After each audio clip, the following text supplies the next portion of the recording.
Welcome everyone to GeoHug. So I'm Jess from Prospectivity and CoreSave. So now that we'll kick things off, I'll just put everyone on mute, if you can stay on mute for the whole presentation. But please use the chat. Let us know if you have any questions at all. We'll open up the floor at the end and send some questions to Helen. But yes, Helen Degeling, thank you so much for coming along. So she's the Director of Minerals Geoscience for the Geological Survey of Queensland. And she's going to tell us all the cool things that Queensland's been up to. And yeah, I'm really looking forward to hearing from you. So thanks for coming along. No worries. Thanks for having me. All right. Well, I will get this going. Everyone can see that, I'm going to assume. Perfect. Perfect. Good. All right. Well, thanks to Brodie for warming up the crowd. And thanks for joining me and Jess. Thanks for the invitation. For those who don't know me, my name's Helen Degeling and I'm at the GSQ. As Jess said, today I'm going to take you through a bit of an update of what we've been up to north of the border, with a bit of a focus on the Northwest Minerals province around Mount Isa and Cloncurry. And I'm also going to talk to you about the critical minerals work that we've been doing, and then a little bit of an opinion piece on how that fits into the broader narrative on green mining and circular economies. Right, so forget all of that circular economy stuff for now. Where the hell is Queensland, I hear you say? I know this year has been a little bit strange and we've all been a little bit stuck in one place, and some of you may have forgotten what it's like over the fence. So I made this little video to remind you. And it's the first ever video I've ever made and stuck in a PowerPoint presentation. So bear with me for a minute. I was so proud of myself last night.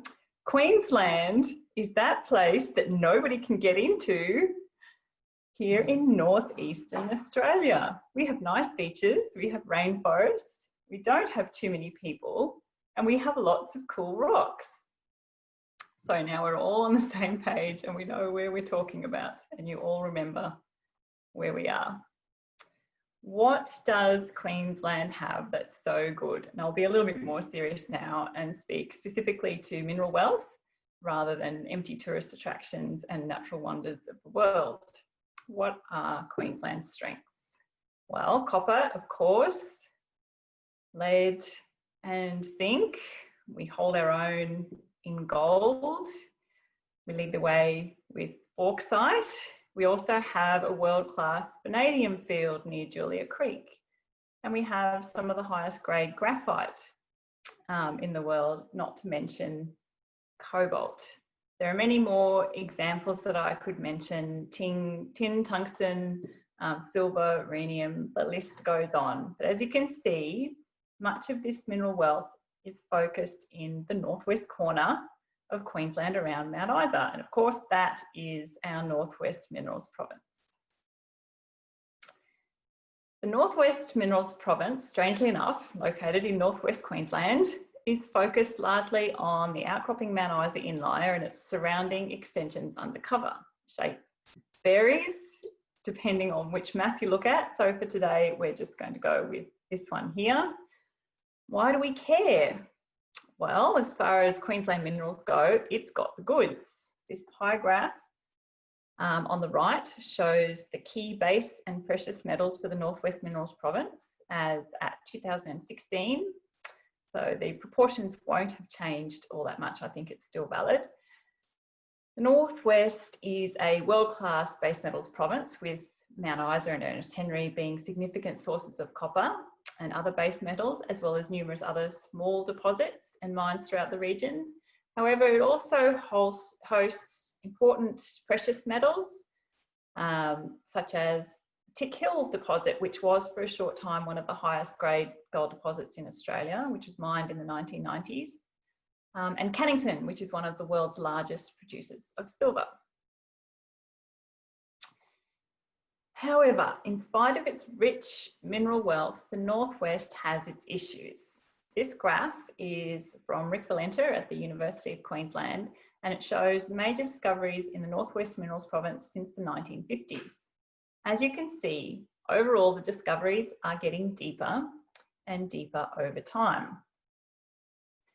They're getting harder to discover. One that's not on here actually is Minotaur's Geological deposit, which was discovered about 10 or so years ago, and it sits at about 100 meters depth as well, similar to Merlin.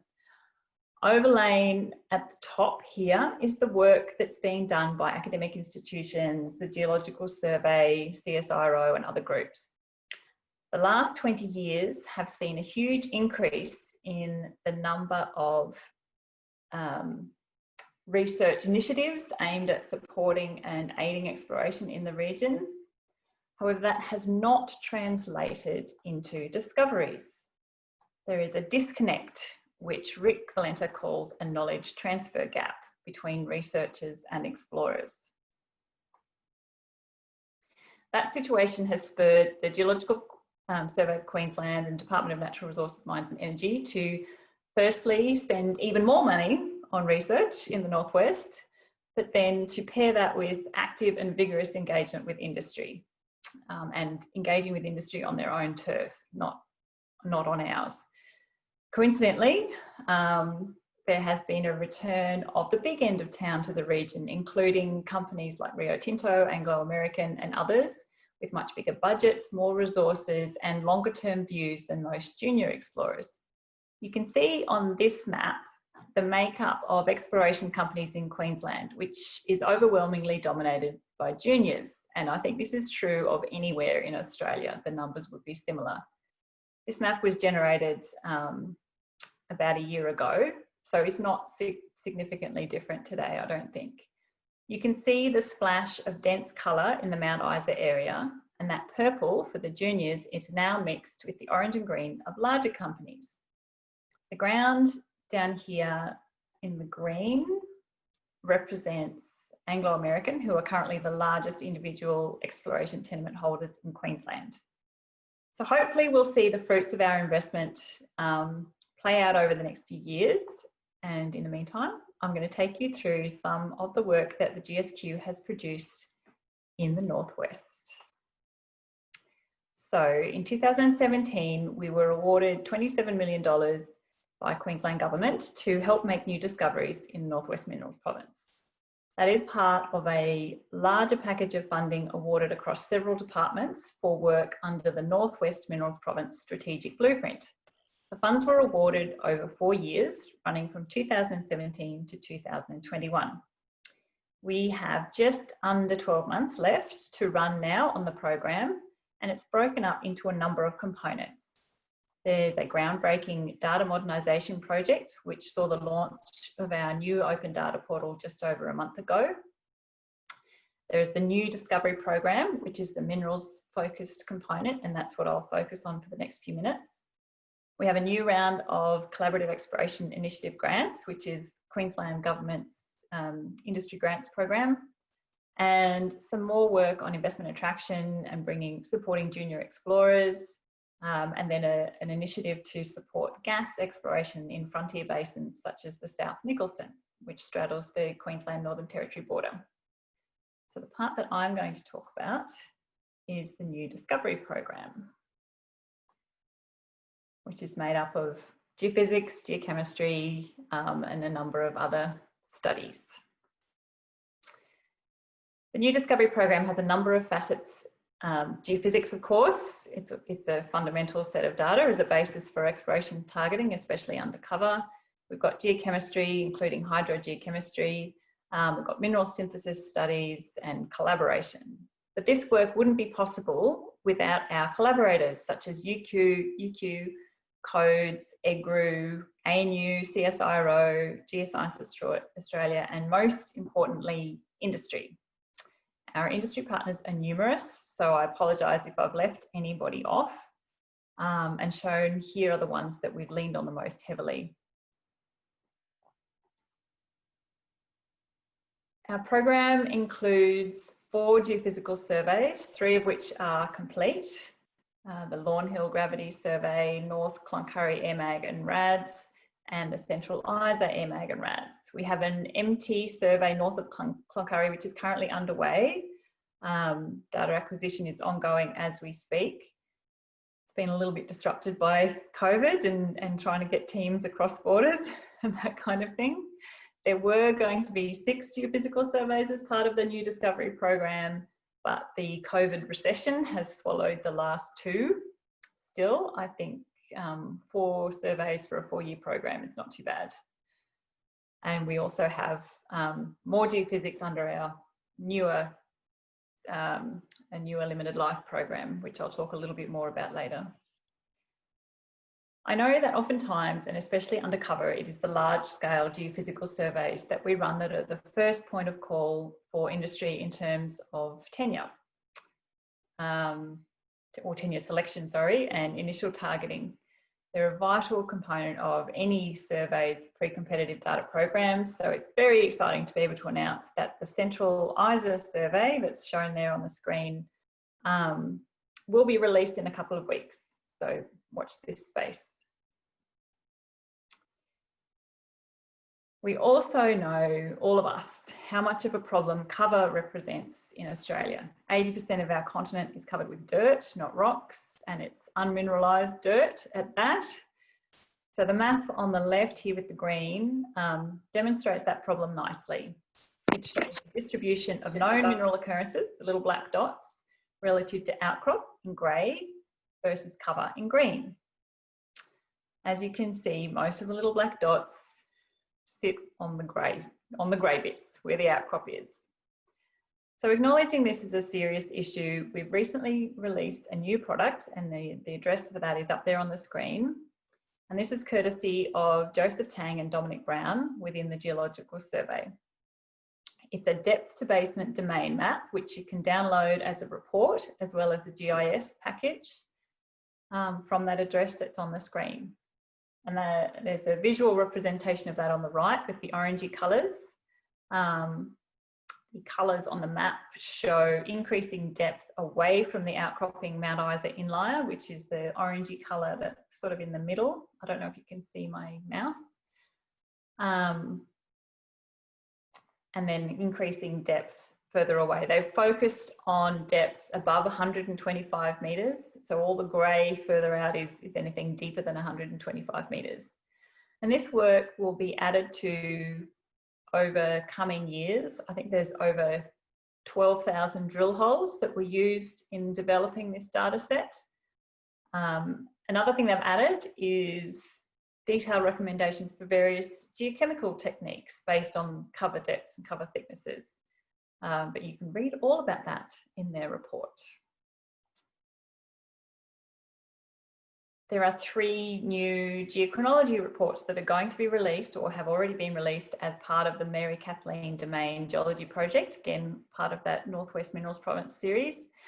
The second one has just become available on our open data portal, and that's the top link that you can see on the screen. And it's, I think, the first GSQ report to be released under the open data portal. So it's got the 900001 number. And the bottom, there was an earlier geochronology report for the same area published last year, which is the second link. And this, of course, is an important product of our collaboration with Geoscience Australia, as is the same for many of the surveys. So a big thanks to the GA team for being an integral part of this work. Key outcomes for those who are interested are the identification of a number of Williams-Narraku aged batholiths in the northeastern part of the Mary K domain, as well as giving an age for the granite at the Mount Colin mine, and the first reported ages for several units, including Mount Godkin granite, the Myobe igneous complex, and the Overlander granite. And I know that Dave Purdy is watching because I saw his name. So if anyone has any questions, send them his way. This data feeds into other regional studies that are ongoing and developing our understandings of the importance of the Mary-Kathleen domain, its structural architecture and mineral potential. And for those who don't know, the Mary-Kathleen domain, it's not just Mary K mine, but it's an elongated sliver sandwiched between the eastern and western successions of the Mount Isa inlier. So a lot of that work is in collaboration with James Cook University, and in line with all of the other things under the New Discovery program, we'll be bringing all of that work together for release next year. So I'm not going to go into too many of the other projects under the New Discovery program. There are over 20 of them. That's just a couple of snapshots with some new releases that have come out in the last month or two. I'm going to talk to you now about the next part of this talk, the New Economy Minerals Initiative. So we all know why critical minerals are important, but what on earth is the new economy? That was an umbrella term for a range of commodities required for the development and construction of low emission and renewable energy products that was coined by the Department of Natural Resources, Mineral Mining and Energy in Queensland. One of the policy people came up with that name. I wasn't sure that we needed another name for these minerals and metals, but we've got one anyway. So these commodities, of course, are used in solar panels, batteries, and electric cars, a range of high-tech applications, information technology, medicine, defence, energy storage. It's a rapid evolution of technologies that's resulting in an ever-increasing demand for these new economy minerals that currently outstrips known supply. The growing importance of these minerals and the current and limited sources of supply have led to a number of countries, such as the US, grouping them as critical minerals for which strategic action is required to secure predictable supplies. So this drive to renewable energy and advanced technology is changing the way that we explore for, produce, recycle these particular critical minerals. However, many minerals are considered critical not only because of a paucity of supply, but also due to geopolitical factors. When one country controls the majority of supply of a particular commodity, oil in the Middle East springs to mind, global prices can be controlled to the benefit of the supplier. Political tensions arise, trade wars ensue, journalists get kicked out of countries, and in general, not too many good things happen. This is just as true of key critical minerals such as rare earths and cobalt. For rare earths, around 80% of the world's supply comes from China, as shown on this graph in red. This is an issue for some countries, such as the US, who rely on rare earth imports for various defence applications, as well as burgeoning electric vehicle manufacturing industries. Obviously, it's not a great idea to be dependent on someone in that regard, particularly for defence, when you're not necessarily political allies. Similarly, for cobalt, much of the world's supply is from the Democratic Republic of Congo, with downstream supply chains similarly routed through China. Cobalt is a vital component of lithium-ion batteries powering the new generation of electric vehicles, but as you can see in this headline, at what cost? In the last year or so, Australia has pushed for global recognition as a secure and ethical supplier of critical minerals. In November last year, the Prime Minister, Scott Morrison, signed a deal with the US President for supply of Australian rare earths and other commodities to the US. That agreement also includes a formal research relationship between the geoscience agencies, Geoscience Australia and the US Geological Survey. Recently, another agreement was reached between the Australian and Indian governments. In this case, cobalt was singled out as being crucial, given India's Made in India policy for homegrown manufacturing, combined with its goal of full electric mobility by 2030. Cobalt, of course, being a key component in lithium-ion batteries used in electric vehicles. Lithium and rare earths were also identified as key commodities. However, cobalt is the one specifically of interest for Queensland.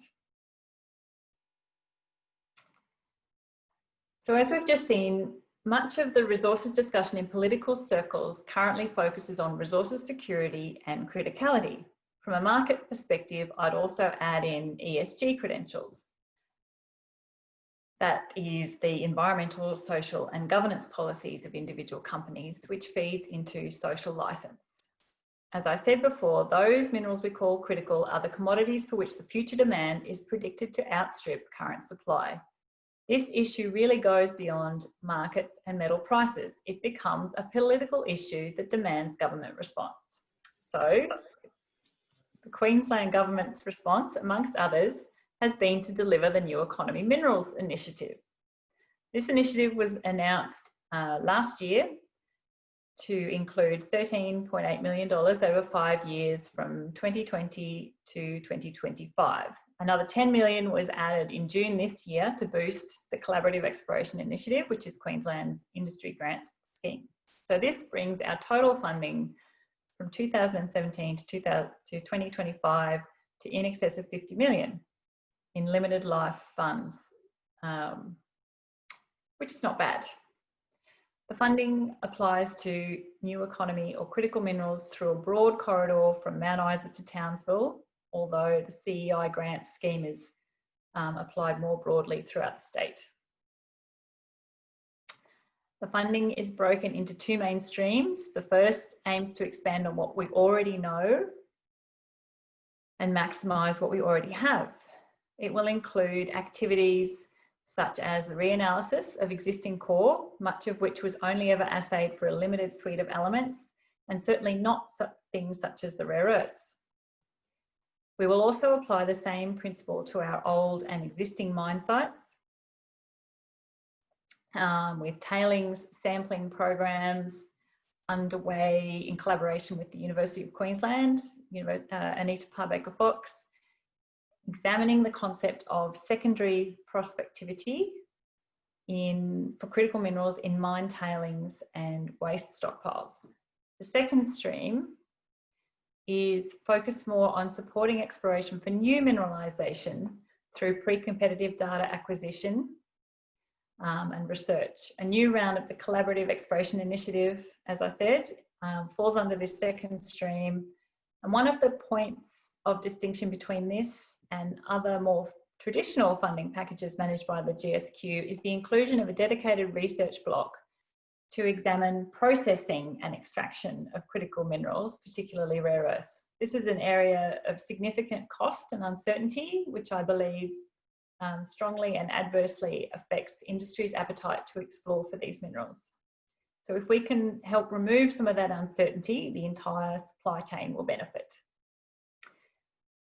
And that's another of our flagship research projects, which is being carried out here in Queensland at the University of Queensland with a consortium of researchers from a number of different departments there. There's about 20 of them involved, I think.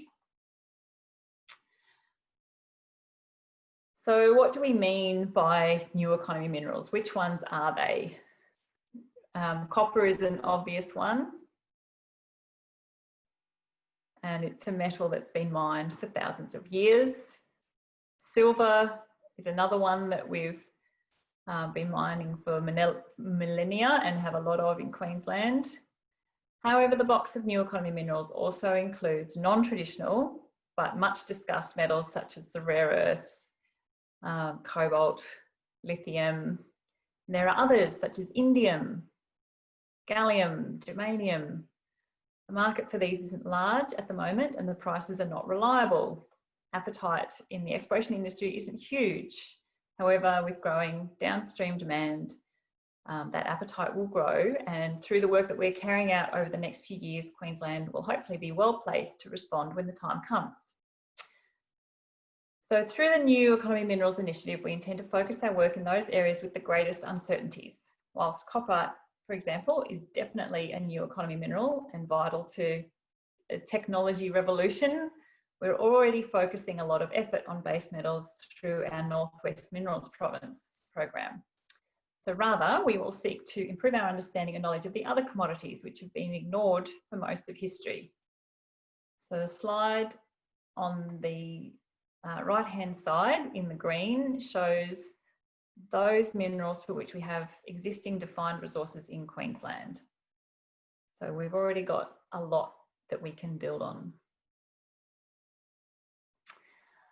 I feel like I'm overcooking the message here, but this is a graph from the Visual Capitalist showing the increasing demand for a range of commodities in response to the growth of low carbon technologies in the world's energy production.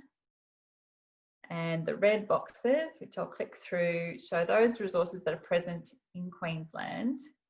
And with the exception of lithium, which is, you know, pretty big WA, we are in a great position to respond to this evolving demand. The important thing, however, is that we're not actually producing many of these metals. And it is important in that sense that exploration and resource development commence now to put us in that good position in years to come. The image on the right here shows where those resources are located in Queensland. We do have advanced projects of cobalt, vanadium, graphite and nickel, and we have strong potential to expand production of molybdenum, scandium and tungsten. And we also have known rare earth resources that are ripe for development with a strong pipeline of greenfields projects. Oh, we're going through it again, come on. All right. Under the New Economy Minerals Initiative, we've developed a package of work that is very results driven and hopefully will produce meaningful outcomes for the resources sector here in Queensland, but also elsewhere. Exploration for and extraction of critical minerals is relatively new compared to more traditional commodities, and it's a rapidly evolving field. We have some of the brightest minds in the country contributing to solutions for the future of this sector. And it's very true that many brains are better than a few. This is a collaborative program, and much of that collaboration will be directly with industry as well as researchers. We have around 25 individual projects under the New Economy Minerals Initiative addressing a range of issues. We want to ensure that we're asking the right questions and doing the right work to reach the right solutions. The best place to start is with what we already know and what we already have. So that was the first body of work under package 1. It was about understanding exactly that and perhaps picking up on some things that may have been missed previously, such as where historical explorers have not analysed for a full suite of elements and missed, you know, the rare earth mineralisation that goes along with their copper in the Mary Kay domain, for example. Best place to start looking for new data is on our new open data portal, which I've shown a picture of here. Launched about a month ago, and it will continue to evolve as we add more and more data and more functionality.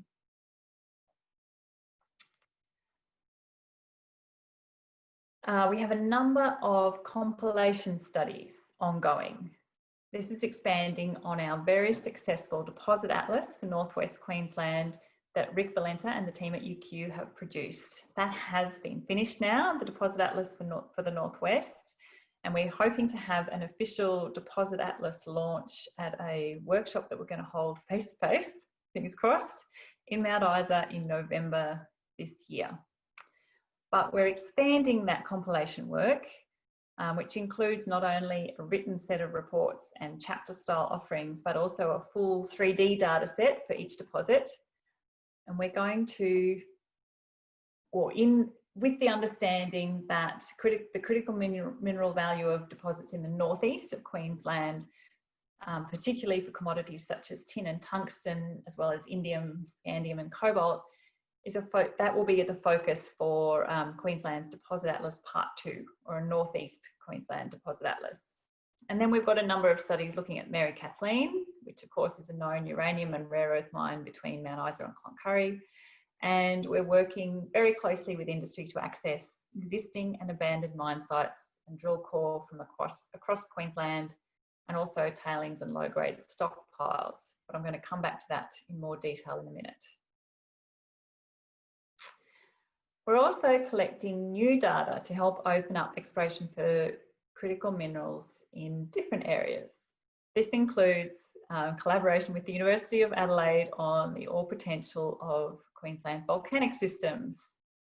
Carl Spandler, who's collaborating with everybody in the country, is a key part of that, and it was his work with Ross Chandler, if you can see the picture on the top right here, that led to some explorers picking up ground over the Peaks Range to look at rare earth mineralisation that they found in the volcanics there. We're also looking at the rare earth potential of Queensland's giant phosphate deposits, which are currently mined for fertiliser. And again, that old favourite IOCGs. They do contain just about everything, and that includes many critical minerals.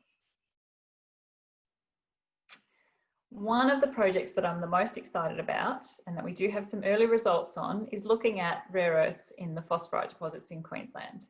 Some people will have seen this slide before. This is work being led by Dr. Matthew Valetich at GSQ. He joined us this year, and already he's been doing some fantastic stuff. He produced this graph a few months ago, and I do trot it out every single chance I can get. So apologies to those who are seeing a repeat. It shows our results in blue from the Ardmore phosphorite deposit compared with a number of other rare earth deposits around Australia and the world. In red are the clay-hosted rare earth deposits in China. The shades of green are from the Peaks Range, which you saw a picture of a moment ago, and the Toongi projects, and then in yellow is data from Nolan's Bore carbonatite. These results do speak for themselves.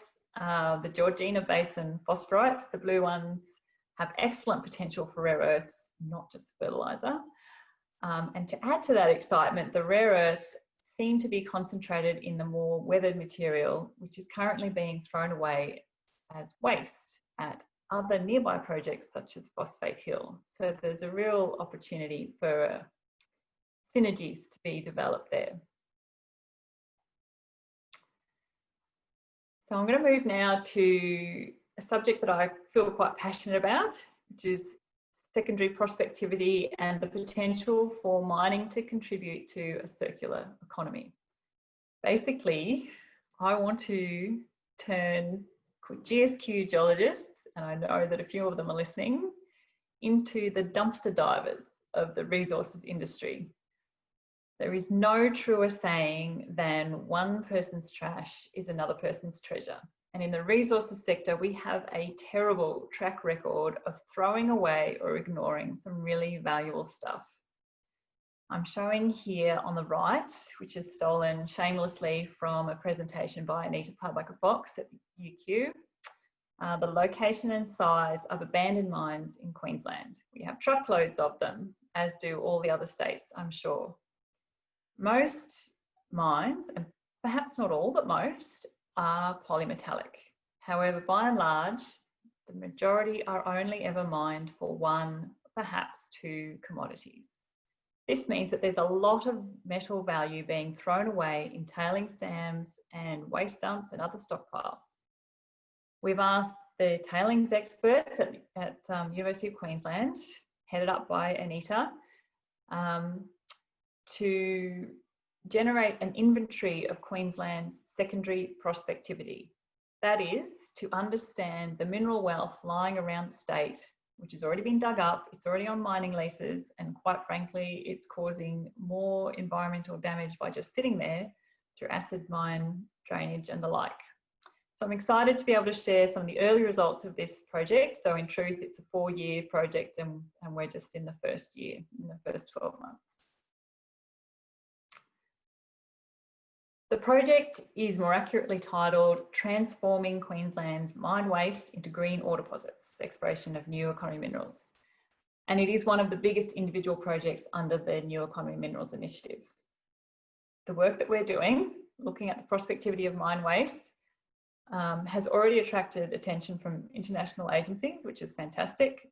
And these sites really are ideal for exploitation. As I've said, they're on existing mining leases. The infrastructure in some cases already exists. The resources are above ground. And by finding value and encouraging industry to reprocess this material, we can also help alleviate environmental legacies left behind from mining. For some older and long abandoned mines from a different era, that environmental legacy can be quite significant. ANITA has commenced by looking at a number of sites across Queensland, both in the northwest as well as the northeast. We've started off the project wanting to know about cobalt specifically and cobalt potential in copper tailings, since in the northwest they are co-located. But as the project grew, this remit rapidly expanded to include indium, tungsten, rare earths, gallium, germanium, you name it. So on this slide on the left, you can see the tailings facility at the Capricorn copper mine. In the middle is sampling at Capricorn, and on the right is the Mount Oxide mine. Before I get right into that, let's just focus on cobalt for a moment, because what drives global demand for cobalt is not just the growth of electric vehicles, with, you know, European Union promising to be fully electric by 2030 and various other, or 2050, whichever statistics you read. Cobalt demand is it's a geopolitical issue, just like rare earths. And the vast majority of cobalt supply is from the DRC, from the Congo. It's estimated by the UNHCR that around 40,000 child slaves are used for labour in artisanal mines in that country. For anyone looking to purchase an electric car because they feel strongly about the environment and other societal issues, the inclusion of that material in their vehicle with that kind of backstory is pretty unacceptable, and it puts electric vehicle manufacturers in a real quandary. A number of initiatives have evolved to meet that consumer, shareholder and community concern. The one shown here is the Responsible Minerals Initiative. Others include the Global Battery Alliance, the European Battery Alliance, and many more. And I've literally spent about 10 minutes searching the internet for all those. So it's a real growing movement. However, downstream manufacturers are not the only drivers for the creation of an ethically sourced materials market. Earlier this year, the world's largest investment manager, BlackRock, spectacularly pulled funds out of thermal coal projects in response to the climate change concerns of their customers. Many more investors and investment houses have put their money where their mouth is, both before and after the BlackRock announcement. They weren't the first. That investment is worth trillions of dollars globally. And in Australia, larger mining companies are better at displaying their ESG, environment, social and governance credentials, than junior companies. I saw a talk in December last year from Matt Fifield at Pacific Road Capital in Brisbane, describing these trends to a room full of mining company executives, and they were dominantly coal miners. One of his message was that the junior companies, which we know dominate the Australian minerals landscape, don't seem to have caught on to these investment trends to the same degree as the bigger companies. Nevertheless, given global investment trends and issues with cobalt sources from other international jurisdictions, such as the Congo, this is a metal for which Queensland is in a great position to contribute to global supply. Australia has an excellent environmental, social, community and legal framework. Our operations and our processes are transparent, and community engagement and feedback is actively sought. And if it's not, it's given anyway, as Jean-Sébastien Jacques found out today and over the last few months. There are a number of advanced projects in Queensland for cobalt, such as Scony and Walford Creek. Scony, of course, is a lateritic ore derived from weathering of ultramafics near Townsville. Walford Creek, by comparison, is a sulphide ore body a long way north of Mount Isa. both of these projects are at the stage of looking for finance to commence production. Scone contains nickel and scandium as well as cobalt. In the northwest, Walford Creek's polymetallic mineralisation includes copper, lead, zinc and silver as well as cobalt. And it actually forms one of the highest grade sulphide cobalt resources in Australia. But none of that work is anything that the GSQ can take credit for, not that we aren't proud of Queensland's success stories. But what about the more speculative projects? What about cobalt elsewhere? And what can we as the government and Geological Survey do to support or promote ongoing exploration? We know, for instance, that copper in the northwest, not just at Walford Creek, that cobalt is often associated with copper. The Mount Isa ore body, for example, in some individual drill hole analyses contains up to 9% cobalt. We've all seen reports in the media about Capricorn Copper looking at cobalt in their deposits at the old gunpowder mine. One of the survey's project streams, Mine the Core, which is here, seeks to fill in the gaps in our understanding of this relationship. So we're reanalyzing a whole heap of historical core, because not all historical explorers included cobalt in their analytical suites. Many of them, in looking for base metals, analysed only for copper, lead, zinc and a few other things. So through our access to representative core from a large number of copper deposits in the northwest, which is housed in the Brisbane and Mount Isa core libraries and is continuously, having new donations from companies, we're embarking on a program of reanalysis of all of this significant core with a full elemental suite to understand as much as we can about what might have been missed. And of course that applies to everything, not just cobalt. And then this brings us back to the circular economy and reprocessing of tailings and other mine waste or stockpiles. So of course, one example is New Century, which are charging ahead with this idea of extracting zinc from previously mined tailings, but that's an operation that is targeting the main commodity of the previous mine. Based on the fact that we know that a lot of the copper deposits in the northwest have high cobalt associated with them, and that there is a history, although it's not current, of cobalt production at Mount Isa itself, we did wonder if there would be value in highlighting cobalt potential in copper tailings in the Mount Isa area. So shown here, coming back to that tailings study, are all the sites that Anita has sampled thus far, and she's been kind enough to allow me to include some of these images and results from a presentation she did a few months ago. She is only in the first 12 months of the project, and there are another 4 years to go, so there'll be a lot more to add to this list. And I'm just highlighting in red here the sites that we're focused on for cobalt. Of course, they're all located in the Northwest Minerals Province. However, we're also looking at new economy minerals in the northeast as well. And you can see here Waltham Camp and Baal Gammon.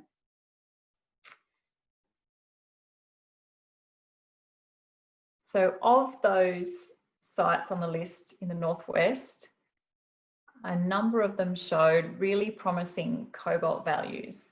And I've put those, or Anita has put those in a graph here. So these are all the different sites that she's looked at. The most enriched by far is Osborne, which is held by Chinova. And whilst Chinova have calculated copper gold resources for their tailing facilities, cobalt wasn't included, although they do know that there's cobalt there. The average of Anita's sampling for each zone is shown here on the right.